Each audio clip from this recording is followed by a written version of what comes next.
नमस्कार दोस्तों, आप सभी लोगों का स्टडी IQ अकेडमी स्वागत है। आप सभी विद्यार्थियों के लिए महत्वपूर्ण जो है आज मैं 21 क्वेश्चन करवाने वाला हूं। ज़्यादा क्वेश्चन नहीं है पर बहुत इंपॉर्टेंट प्रश्न है। 21 के 21 प्रश्न करवाऊंगा, 21 प्रश्नों की पूरी डिटेल करवाऊंगा, एक एक डिटेल करवाने वाला हूं। तो मतलब 21 प्रश्न, मतलब इनके साथ कम से कम आपको हर एक क्वेश्चन के साथ 10-10, 20-20 क्वेश्चन आपको देखने को मिलेंगे एक्स्ट्रा, जो कि आपके लिए बहुत इंपॉर्टेंट है। क्योंकि हूबहू पेपर यदि कभी नहीं आता है तो आपको इसके आसपास के क्वेश्चन भी देखने को मिल जाते हैं। तो चलिए दोस्तों शुरू करते हैं क्लास को। ये रहा पहला क्वेश्चन।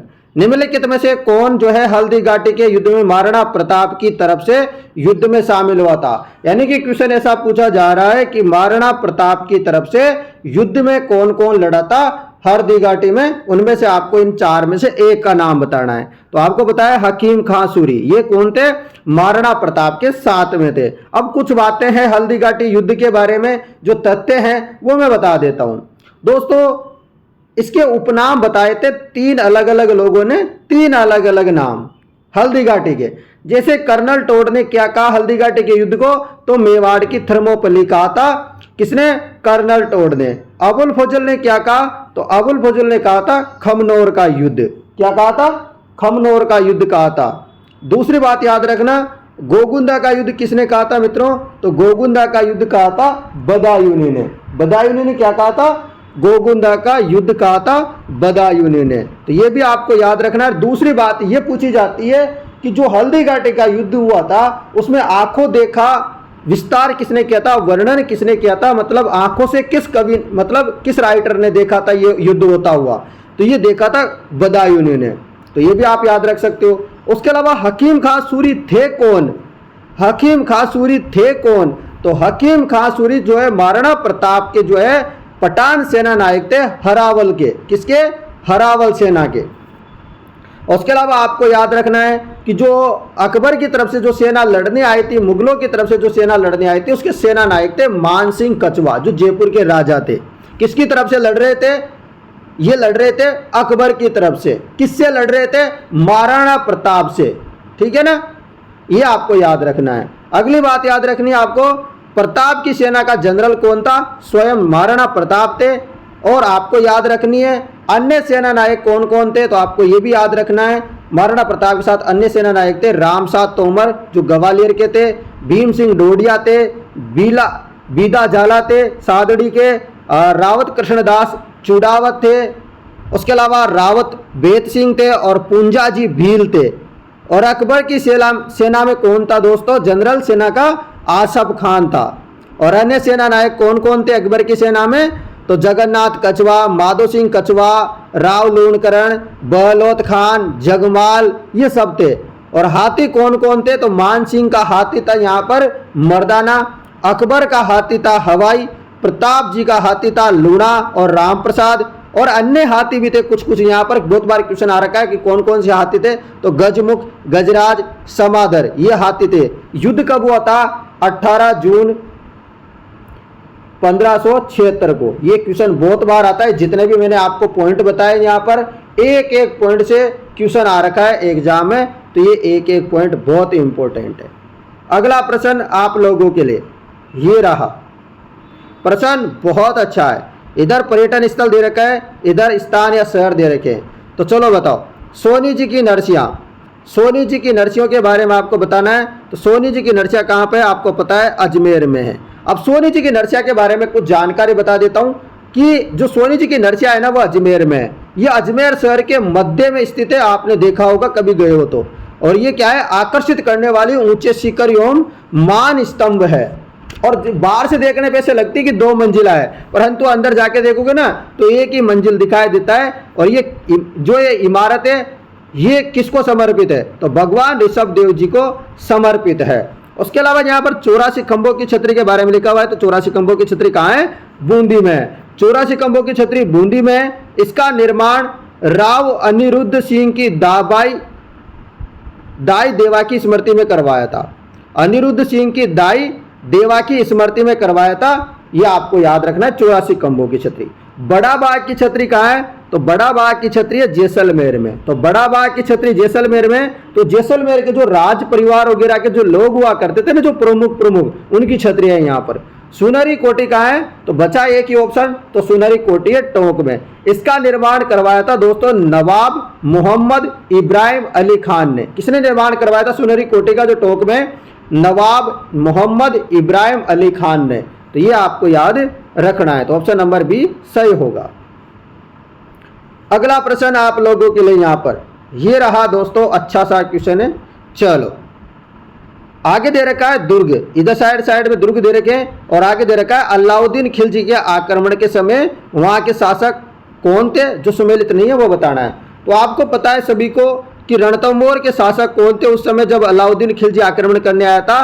तो राजा हमीर देव थे। चित्तौड़ के कौन थे? राणा रतन सिंह थे। जालोर के कौन थे?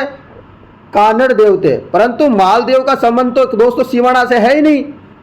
मालदेव का संबंध तो मारवाड़ से है। मारवाड़ मतलब जोधपुर से है इनका संबंध, तो जोधपुर से, तो इसका मतलब नहीं है सिवाना का। तो यहां पर ये वाला गलत है। तो सर सिवाना के राजा कौन थे उस समय? अब सिवाना दुर्ग कहां पर है? सिवाना दुर्ग बाड़मेर में। इसका जो जीत लिया था अलाउद्दीन खिलजी ने इस दुर्ग को, तो इसका नाम रखा था खेराबाद। और जबकि चित्तौड़गढ़ का दुर्ग जीत करके इसका नाम रखा था खिजराबाद, अपने बेटे खिज्र खां के नाम पर। रख लोगे याद। और उस समय यहां के राजा कौन थे? सातल देव थे। कौन थे? सातल देव थे, आपको याद रखना है। और इसको दोस्तों राठौड़ नरेशों की संकटकालीन राजधानी भी कहते हैं। रख लोगे ना ये याद। तो इतनी सारी चीजें देखो, मैं एक एक क्वेश्चन में आपको बहुत ज्यादा डिटेल बता रहा हूं। ये डिटेल इसलिए बता रहा हूं क्योंकि एक एक क्वेश्चन बहुत इंपॉर्टेंट है, बहुत जबरदस्त है। अगला प्रश्न, निम्नलिखित में से कौन सा त्योहार एक कैलेंडर वर्ष विक्रम संवत के अनुसार सबसे बाद में आता है? यानी कि सबसे बाद में जो विक्रम संवत है ना, जो अपना कैलेंडर है, हिंदू वर्ष वाला कैलेंडर, उसके अनुसार सबसे बाद में जो त्योहार आता है ना, वो बताना है। ऐसे नहीं बताना जो दिसंबर में त्योहार आता हो, वो नहीं बताना। ऐसे बताना है अपने हिंदू महीने वाले जो त्योहार है उस कैलेंडर के अनुसार। तो आपको पता है सबसे बाद में जो आता है, सबसे बाद में आने वाला त्योहार है होली। कौन सा त्योहार है? होली आता है। और होली कब आता है? फागुन में आता है। फागुन के बाद पता है नया साल शुरू हो जाता है, चैत्र वाला नया साल शुरू हो जाता है ना हिंदुओं में, चैत्र का महीने से। तो सबसे अंत में आता है होली। क्या आता है मित्रों? होली आता है। तो ये आपको याद रखना है, रख लोगे। फागुन के महीने में आता है। जबकि गणगौर कब आता है? गणगौर आपको पता है चैत्र के महीने में आता है, चैत्र शुक्ल तृतीया को। रक्षाबंधन कब आता है? तो रक्षाबंधन आता है मित्रों श्रावण की पूर्णिमा को। जबकि कृष्ण जन्माष्टमी कब आता है? भादवा में आता है। और भादवा में कब आता है? कृष्ण भगवान क्या थे? काले थे, ऐसे समझ लो। तो काले थे तो मतलब कृष्ण पक्ष में आएगा, और अष्टमी को आएगा जन्माष्टमी। तो ये आपको जन्माष्टमी से अष्टमी ले लेना, तो अष्टमी हो जाएगा। तो इस प्रकार आप याद भी रख सकते हो। और आपको याद रखना है कि सबसे लास्ट में त्योहार कौन सा आता है? होली आता है। अगला प्रश्न, राजस्थान राज्य मानवाधिकार आयोग के अध्यक्ष एवं सदस्यों की चयन समिति में निम्नलिखित में से कौन नहीं होता? यानी कि जो राजस्थान राज्य मानवाधिकार आयोग होता है ना, उसके जो अध्यक्ष और सदस्यों की नियुक्ति करते हैं, चयन करते हैं, तो उसकी समिति में कौन नहीं होता है वो अपन को बताना है। चलो बताइए बराबर। तो आपको पता है मुख्यमंत्री तो इसके अध्यक्ष होते हैं, मुख्यमंत्री तो होते हैं। इसका मतलब गृह मंत्री भी होते हैं। और विपक्ष के नेता, और अभी वर्तमान विपक्ष के नेता कौन है? टीकाराम जूली, ये भी होते हैं। परंतु राज्यपाल यानी कि गवर्नर इस समिति में नहीं होते हैं। तो ये भी आपको याद रखना है, ठीक है? याद रख लोगे, चलिएगा। अगला प्रश्न यहां पर है आप लोगों के लिए, विख्यात लोक नाट्यकार नानू राम किस ख्याल से संबंधित है? तो नानू राम जी का संबंध आपको बताना है। तो नानू राम जी का संबंध कहां से है? तो नानू राम जी का संबंध है दोस्तों शेखावटी ख्याल से। किससे ख्याल से संबंधित है? शेखावटी ख्याल से संबंधित है। ये आपको याद रखना है, रख लोगे याद, बहुत इंपॉर्टेंट है। और इसके प्रसिद्ध कलाकार कुछ कुछ और भी है, जैसे दूलिया राणा है, और यहाँ पर सोनलाल बंसी है, बनारसी है। इस प्रकार आप याद रख सकते हो, ठीक है ना? चलिएगा, चलते हैं अगले प्रश्न की तरफ। ये रहा आपका अगला और बहुत ही प्यारा सा प्रश्न है, राव जेतसिरों छंद ग्रंथ की रचना किसने की? आपको बताना है राव जेतशिरो छंद जो ग्रंथ है उसकी रचना किसने की है, ये अपन को बताना है। तो जवाब होगा, और बहुत ही प्यारा जवाब होगा, और बहुत ही अच्छा क्वेश्चन है भाई साहब। ये क्वेश्चन बहुत बार आता है, मतलब सारे क्वेश्चन इंपॉर्टेंट है, इसीलिए तो मैंने बताया कि 21 क्वेश्चन होंगे, परंतु जबरदस्त क्लास होगी। एक एक क्वेश्चन बहुत इंपॉर्टेंट, साथ में उसकी डिटेल उससे भी कई गुना इंपॉर्टेंट। तो बीटू सुजा राव जेतशिरो छंद के रचनाकार है। अगला प्रश्न, निम्नलिखित में से कौन सा युग्म लोक देवता और आगे दे रखा है माता जो सुमेलित नहीं है, आपको बताना है। निम्नलिखित में से कौन सा युग्म है जो लोक देवता और माता सुमेलित नहीं है। आपको बताया गोगा जी की माता जी का नाम था बाछल, पापू जी की माता का नाम था कमला दे, रामदेव जी की माता का नाम है मेणा देरा लाड। अब बहुत गाना भी आता है ना एक, तो बिल्कुल।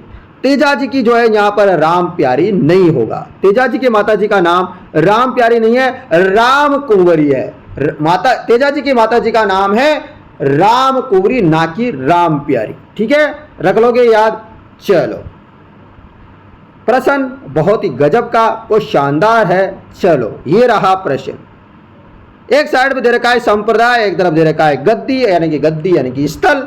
चलो बताओ, विश्नोई संप्रदाय का जो है प्रमुख स्थान कहाँ है? तो विश्नोई संप्रदाय का प्रमुख स्थान है मुकाम बीकानेर में। विश्नोई संप्रदाय का प्रमुख पीठ कहाँ पर है? मुकाम बीकानेर में है। ये आपको याद रखना है। और इनके जो नियम कितने हैं? 29 नियम हैं। जसनाती संप्रदाय इनके प्रमुख कहाँ पर है? इनकी गद्दी कहाँ पर है? कत्रियासर बीकानेर में। दादूपंथी संप्रदाय इनके प्रमुख कहाँ पर है? तो इनका आपको है नरेना। क्या याद रखोगे? नरेना। नरेना कहाँ पड़ता है? जयपुर में। जबकि राम स्नेही संप्रदाय की प्रमुख पीठ तो नहीं है सिंहतल, इनकी प्रमुख पीठ तो क्या है? शाहपुरा भीलवाड़ा है, परंतु ऑप्शन में है नहीं, तो आपको सिंहतल लगाना है। सिंहतल भीलवाड़ा, भीलवाड़ा तो नहीं है सिंहतल, तो सिंहतल याद रखना आप लोग। आगे और चीजें मैं बता दूंगा आपको, तो सिंहतल याद रखना। जबकि शाहपुरा जो है इनकी प्रमुख पीठ है वैसे तो। और आपसे एक और क्वेश्चन पूछ ले, जैसे गुदड़ संप्रदाय इनकी प्रमुख पीठ कहाँ है? तो दांतड़ा भीलवाड़ा। नवल संप्रदाय इनकी प्रमुख पीठ जोधपुर। चरणदासी संप्रदाय इनकी प्रमुख पीठ दिल्ली। अलख्या संप्रदाय इनकी प्रमुख पीठ बीकानेर। तो ऐसे भी आप याद रख सकते हो भाई। ठीक है, क्लास कैसी लग रही है भाई बता दो कमेंट करके। मेरा मन नहीं था क्लास लेने का, फिर भी मैंने सोचा बहुत बच्चों ने अपने को प्यार दिया है, अपन उनका प्यार ऐसे नहीं छोड़ सकते बीच में, है ना। आप लोगों ने मेरे ऊपर भरोसा दिखाया है, तो दोस्तों आपको अंत तक मैं आपसे वादा करता हूं क्लास लेता रहूंगा। आप देखो या मत देखो, कुछ भी करो, ठीक है, मेरी तरफ से मैं बेस्ट से बेस्ट दूंगा आपको। मांडो की पाल किस खनिज के उत्पादन हेतु प्रसिद्ध है? आपको बताना है कि मांडो की पाल किस खनिज के उत्पादन हेतु प्रसिद्ध है। तो जवाब हो जाएगा फ्लोराइड के उत्पादन से संबंधित है मांडो की पाल। मांडो की पाल कहां पर है भाई साहब? तो मांडो की पाल जो जगह है ना, ये अपने पड़ती है डूंगरपुर में। कहां पड़ती है? डूंगरपुर में। अगला प्रश्न, मुंशी देवी प्रसाद ने किसको राजस्थान का अबुल फजल की संज्ञा दी? तो मुंशी देवी प्रसाद ने किसको दोस्तों राजस्थान का अबुल फजल कहा था?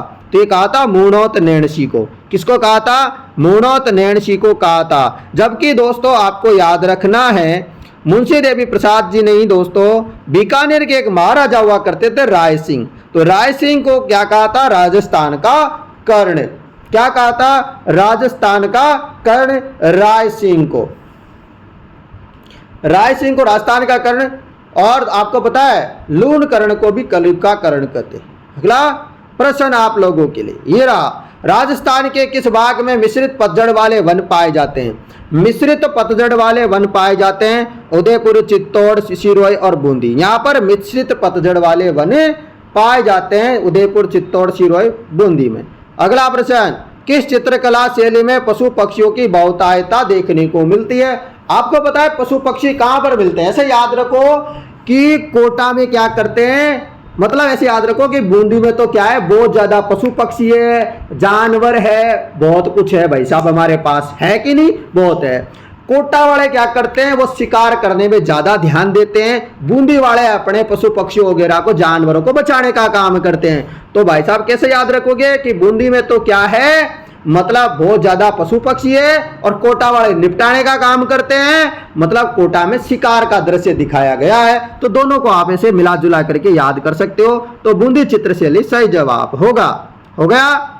चलो अगला प्रश्न, नर्मदा नहर परियोजना से लाभान्वित राजस्थान के जिले।